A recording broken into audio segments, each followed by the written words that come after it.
Hello, this is Tony Heller from RealClimateScience.com, setting the record straight about irrational fear. I was checking out at the supermarket a couple days ago and saw these headlines. States drowning beneath a deluge of job loss claims. And here in Boulder, the downtown area is a ghost town. The city has furloughed nearly 1,000 people, and the University of Colorado is starting to lay people off.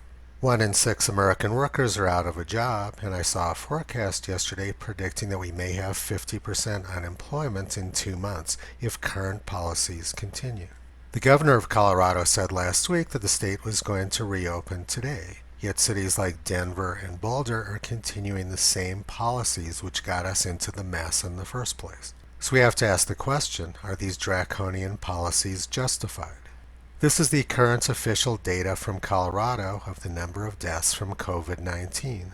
Deaths reached a high point 2 weeks ago but have dropped off to almost zero now.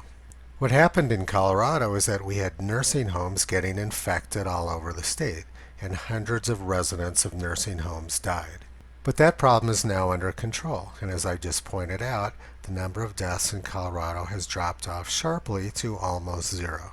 If you sort Colorado COVID-19 deaths by age group, it becomes pretty clear what's going on. The nursing home epidemic was responsible for the vast majority of deaths in Colorado.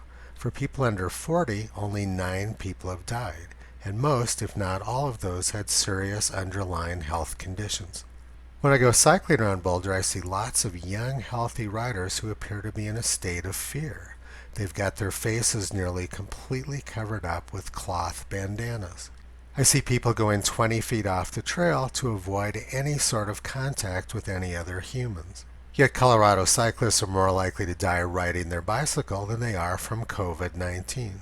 They're also more likely to die in a car accident, from flu, from a drug overdose, from suicide, or many other reasons. But due to media-driven panic, they've lost all sense of perspective and reason about this issue.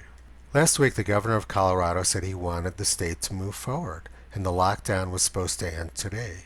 But Weld County is trying to do that, and the governor is doing everything he can to stop them. There's no way to get out of this mess while people remain in a state of fear. I personally am getting out of the Colorado state of fear by moving to Wyoming. I've been planning on doing that for a long time, and this has nudged me over the border.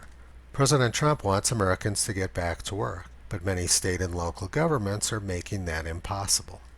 In the future, we're going to need laws protecting citizens from this sort of government tyranny, like they have in Sweden. There's a brand new article out in Nature discussing this. These Swedish laws on communicable diseases are mostly based on voluntary measures, on individual responsibility.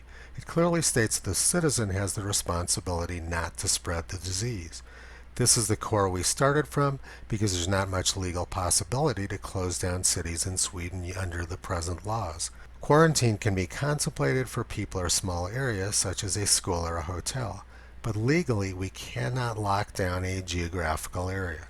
If the U.S. had laws like this and better epidemiologists in charge, we would be in much better shape than we are now. Sweden is on the same path as the rest of Europe, but they've done it without destroying their economy, without destroying trust in government, and without creating panic among the people.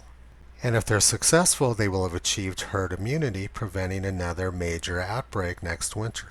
Michael Crichton, the author and climate skeptic, wrote a book called The State of Fear, but he was discussing climate. But we're seeing exactly the same principles at work here with COVID panic as we see with climate panic. Toto agrees with President Trump that we need to get out of the state of fear. Visit him on the web at realclimatescience.com. He's been pulling back the curtain on junk science, fear, and propaganda for a long time.